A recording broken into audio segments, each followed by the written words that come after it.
ಉಡಾಯಿಸೋ ಖಾರ ಬಣ್ಣ ರುಚಿಯನ್ನು ನೀಡುತ್ತದೆ. ಮೆಣಸಿನ ಪುಡಿ ಚಿಂದಿ ಉಡಾಯಿಸೋ ಖಾರ ಬಣ್ಣ ರುಚಿ. ರೌಡಿ ಶೀಟರ್ ಸುಹಾಸ್ ಕೊಲೆಗೆ ಸಂಬಂಧಪಟ್ಟಂತೆ ಮಂಗಳೂರಿನ ಮತ್ತೊಬ್ಬ ಮುಖಂಡನಿಗೆ ಜೀವ ಬೆದರಿಕೆಯಾಗಿರುವಂತಹ ಬೆಳವಣಿಗೆ ನಡೆದಿದೆ. ಡೇಟ್ ಫಿಕ್ಸ್ ಮಾಡಿ ಸೋಷಿಯಲ್ ಮೀಡಿಯಾದಲ್ಲಿ ಪೋಸ್ಟ್ ಹಾಕಲಾಗಿದ್ದು, ಹಿಂದೂ ಮುಖಂಡ ಭರತ್ ಕುಂಡಲ್ಗೆ ಈಗ ಜೀವ ಬೆದರಿಕೆ. ಮೇ 5ಕ್ಕೆ ರಾತ್ರಿ 9:30ಕ್ಕೆ ಕೊಲ್ತೀವಿ ಅಂತ ಪೋಸ್ಟ್ ಹಾಕಿದ್ದಾರೆ. ನಿನ್ನ ಸ್ಥಳದಲ್ಲೇ ಕೊಲೆ ಮಾಡ್ತೀವಿ ಅಂತ ಜೀವ ಬೆದರಿಕೆ ಹಾಕಿದ್ದಾರೆ.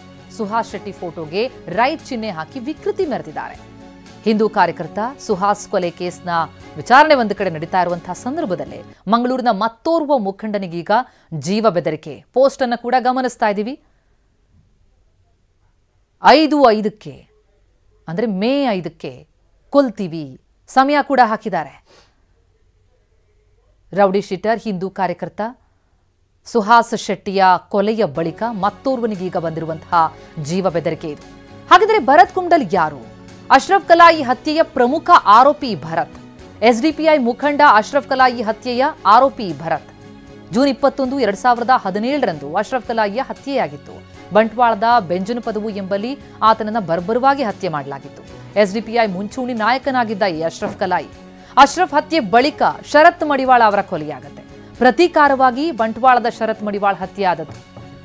ಈಗ ಭರತ್ ಕುಂಡಲ್ಗೆ ಬೆದರಿಕೆ ಬರ್ತಾ ಇದೆ. ಆತ ಯಾರು, ಆತನ ಹಿನ್ನೆಲೆ ಏನು ಅಂತ ನೋಡ್ತಾ ಹೋದ್ರೆ, ಮೃತ ಅಶ್ರಫ್ ಕಲಾಯಿ ಹತ್ಯೆಯ ಪ್ರಮುಖ ಆರೋಪಿ, ಎಸ್ಡಿಪಿಐ ಮುಖಂಡ ಅಶ್ರಫ್ ಕಲಾಯಿ ಹತ್ಯೆಯ ಆರೋಪಿ ಈತ.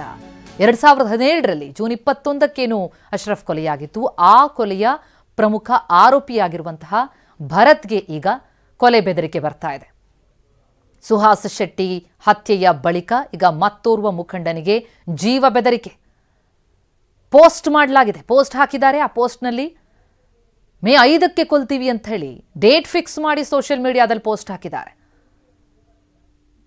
ಹಿಂದೂ ಮುಖಂಡ ಭರತ್ ಕುಂಡಲ್ಗೆ ಬಂದಿರುವಂತಹ ಜೀವ ಬೆದರಿಕೆ ಇದು. ಮೇ 5ರಂದು ರಾತ್ರಿ 9:30ಕ್ಕೆ ಕೊಲ್ತೀವಿ ಅಂತ ಜೀವ ಬೆದರಿಕೆ ಹಾಕಿರೋದು. ನಿನ್ನ ಸ್ಥಳದಲ್ಲೇ ಕೊಲೆ ಮಾಡ್ತೀವಿ ಅಂತ ಜೀವ ಬೆದರಿಕೆ ಹಾಕಿದ್ದಾರೆ. ಪೋಸ್ಟ್ ವಾರ್ಗಳು ನಡೀತಾ ಇದೆ. ಒಂದು ಕಡೆ ಸುಹಾಸ್ ಶೆಟ್ಟಿ ಫೋಟೋಗೆ ರೈಟ್ ಕ್ಲಿಕ್ ಮಾಡಿ ವಿಕೃತಿಯನ್ನು ಮೆರೆದಿದ್ದಾರೆ. ಅದೇ ಒಂದು ಹತ್ಯೆ ಆದ ಬಳಿಕ ಮತ್ತೊಂದು ಹತ್ಯೆಗೆ ಸೂಚನೆ ಸುಳಿವನ್ನು ಕೊಡ್ತಾ ಇರೋದಾ, ಬೆದರಿಕೆ ಹಾಕ್ತಿರೋದಾ? ಮತ್ತೋರ್ವ ಮಂಗಳೂರಿನ ಮುಖಂಡನಿಗೆ ಬಂದಿರುವಂತಹ ಜೀವ ಬೆದರಿಕೆ ಇದು. ಡೇಟ್ ಫಿಕ್ಸ್ ಮಾಡಿದ್ದಾರೆ. ಸೋಷಿಯಲ್ ಮೀಡಿಯಾದಲ್ಲಿ ಪೋಸ್ಟ್ ಹಾಕಿದ್ದಾರೆ. ಪ್ರತೀಕಾರದ ಹತ್ಯೆಗಳಾಗ್ತಾ ಇದೆಯಾ? ಭರತ್ ಕುಂಡಲ್ಗೆ ಬಂದಿರುವಂತಹ ಜೀವ ಬೆದರಿಕೆ ಮತ್ತಷ್ಟು ಆತಂಕಕ್ಕೆ ಕಾರಣ ಆಗಿದೆ. ಒಂದಾದ ಮೇಲೊಂದು ಪ್ರತೀಕಾರದ ಹತ್ಯೆಯಾಗ್ತಾ ಇದೆಯಾ? ಹಾಗಿದ್ರೆ 2017ರಲ್ಲಾದಂತಹ ಒಂದು ಹತ್ಯೆಗೆ ಪ್ರತೀಕಾರವಾಗಿ ಆ ಹತ್ಯೆಯ ಪ್ರಮುಖ ಆರೋಪಿಯಾಗಿರುವಂತಹ ಭರತ್ ಕುಂಡಲ್ಗೆ ಈಗ ಜೀವ ಬೆದರಿಕೆ. ನೋಡ್ತಾ ಇದ್ದೀವಿ ಪೋಸ್ಟ್ನ. ಡೇಟ್ ಟೈಮ್ ಫಿಕ್ಸ್ ಮಾಡಿದ್ದಾರೆ. ಜೀವ ಬೆದರಿಕೆಯೊಡ್ಡಿದ್ದಾರೆ. ಈ ಘಟನೆ ಕುರಿತಂತೆ ಇನ್ನಷ್ಟು ಡೀಟೇಲ್ಸ್ ಕೊಡ್ತಾ ಹೋಗ್ತಾರೆ ನಮ್ಮ ಪ್ರತಿನಿಧಿ ಪೃಥ್ವಿ ಈಗ ಸಂಪರ್ಕದಲ್ಲಿದ್ದಾರೆ. ಪೃಥ್ವಿ, ಏನಿದು ಒಂದಾದ ಮೇಲೊಂದು ಈ ರೀತಿ ಮುಖಂಡರುಗಳಿಗೆ ಜೀವ ಬೆದರಿಕೆ ಬರ್ತಾ ಇರುವಂತದ್ದು, ಪ್ರತೀಕಾರದ ಹತ್ಯೆಗಳು ಮುಂದುವರಿಯುವಂತಹ ಸೂಚನೆಯನ್ನು ಕೊಡಲಾಗ್ತಾ ಇದೆಯಾ? ಈ ಭರತ್ಗೆ ಬಂದಿರುವಂತಹ ಬೆದರಿಕೆ ಬಗ್ಗೆ, ಜೊತೆಗೆ ಭರತ್ ಹಿನ್ನೆಲೆ ಬಗ್ಗೆ ಏನೇನು ಡೀಟೇಲ್ಸ್ ಲಭ್ಯ ಆಗ್ತಾ ಇದೆ? ಖಂಡಿತ ಪ್ರತಿಮಾ, ಏನು ಈ ಒಂದು ಘಟನೆ ಏನು ಆಯ್ತು ಅದಾದ ಬಳಿಕ ಪ್ರತಿಕಾರದ ಅಟ್ಯಾಕ್ಗಳು ಅವಾಗವಾಗ ಆಗ್ತಾನೆ ಇರುತ್ತೆ. ಸೊ ಆಗ ಸದ್ಯಕ್ಕೆ ಇವಾಗ ಏನಾಗಿರೋದು ಅಂತ ಹೇಳಿದ್ರೆ, ಈ ಕೆಲವೊಂದು ಏನು ಸೋಷಿಯಲ್ ಮೀಡಿಯಾಗಳಲ್ಲಿ ಈ ರೀತಿ ಒಂದು ಕಮೆಂಟ್ ಗಳನ್ನ ಹಾಕ್ತಾ ಇರುವಂತದ್ದು, ಈ ರೀತಿ ಒಂದು ಪ್ರತೀಕಾರದ ಪೋಸ್ಟ್ ಗಳನ್ನ ಹಾಕ್ತಾ ಇರೋದು. ಯಾಕೆಂತ ಹೇಳಿದ್ರೆ ಆ ಒಂದು ಕಮೆಂಟ್ ನಲ್ಲಿ ಈ ಭರತ್ ಕುಂಡೇಲ್ ಏನು ಭರತ್ ಕುಂಡೇಲ್ ಎಸ್ಡಿಪಿಐ ಕಾರ್ಯಕರ್ತ, ಎಸ್ಡಿಪಿಐ ಮುಖಂಡ ಆಗಿರುವಂತಹ ಅಶ್ರಫ್ ಕಲಾಯಿನ ಕೊಲೆ ಮಾಡಿದಂತಹ ಪ್ರಮುಖ ಆರೋಪಿಗಳಲ್ಲಿ ಓರ್ವಾಗಿರ್ತಾನೆ. ಸೊ ಹಿಂದೂ ಮುಖಂಡ, ಹಿಂದೂ ಸಂಘಟನೆಯಲ್ಲಿ ಗುರುತಿಸಿಕೊಂಡಿರುವಂತದ್ದು. ಆ ಪ್ರಕರಣದಲ್ಲಿ ಅರೆಸ್ಟ್ ಆಗಿ ಮತ್ತೆ ಬೇಲ್ ಮೇಲೂ ಕೂಡ ಹೊರಗಡೆ ಇರುವಂತದ್ದು. ಆ ಪ್ರಕರಣ ಇನ್ನೂ ನಡೀತಾ ಇದೆ. ಸೊ ಈ ಸಂದರ್ಭದಲ್ಲಿ ಆತನ ಮೇಲೆ ಈಗ ಇವು ಒಂದು ಪೋಸ್ಟ್ ಹಾಕಿರುವಂಥದ್ದು. ಅಂದರೆ ಆ ಡೇಟನ್ನು ಕೂಡ ಮೆನ್ಷನ್ ಮಾಡಿದ್ದಾರೆ.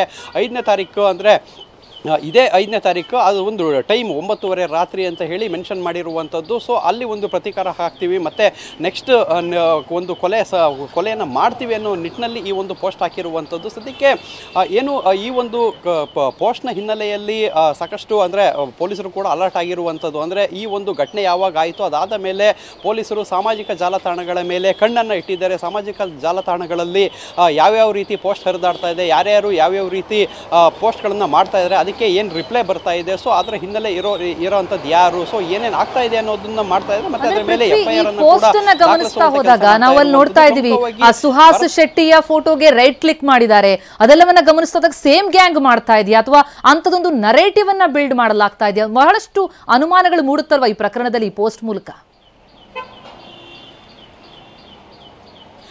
ಖಂಡಿತ ಪ್ರತಿಮಾ, ಏನಂತ ಹೇಳಿದರೆ ಆ ಒಂದು ರೈಟ್ ಮಾರ್ಕ್ ಏನು ಹಾಕಿದ್ದಾರೆ, ಸೊ ಇದೇ ಗ್ಯಾಂಗ್ ಮಾಡ್ತಾ ಇದೆಯಾ ಇಲ್ವಾ ಅನ್ನೋದು ಕನ್ಫರ್ಮ್ ಆಗಿಲ್ಲ. ಯಾಕೆಂತ ಹೇಳಿದರೆ ಈಗ ಸದ್ಯಕ್ಕೆ ಈ ಒಂದು ಗ್ಯಾಂಗ್ ಏನು ಒಂದು ಸುಹಾಸ್ ಶೆಟ್ಟಿಯನ್ನು ಕೊಲೆ ಮಾಡಿದೆ, ಸುಹಾಸ್ ಶೆಟ್ಟಿಯನ್ನು ಕೊಲೆ ಮಾಡಿದಂಥವರು ಈಗ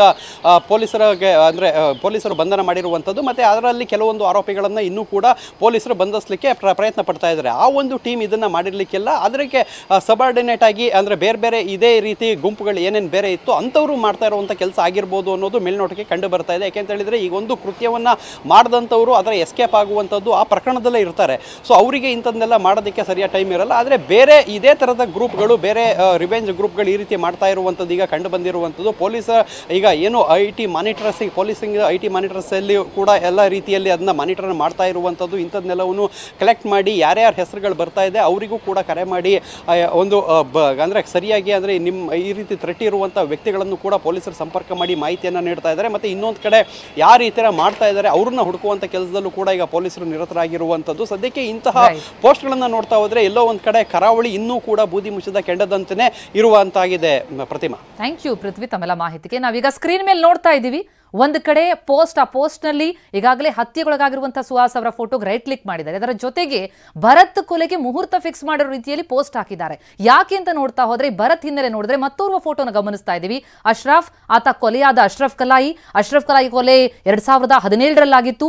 ಅದಕ್ಕೆ ಪ್ರತಿಕಾರವಾಗಿ, ಯಾಕಂದ್ರೆ ಆ ಕೊಲೆಯ ಪ್ರಮುಖ ಆರೋಪಿ ಇದ್ದದ್ದು ಭರತ್ ಕುಂಡಲ್, ಹಾಗಾಗಿ ಆ ಕೊಲೆಗೆ ಪ್ರತಿಕಾರವಾಗಿ ಈಗ ಭರತ್ ಕೊಲೆಗೆ ಯತ್ನ ನಡೀತಾ ಇದೆಯಾ ಹಾಗಿದ್ರೆ?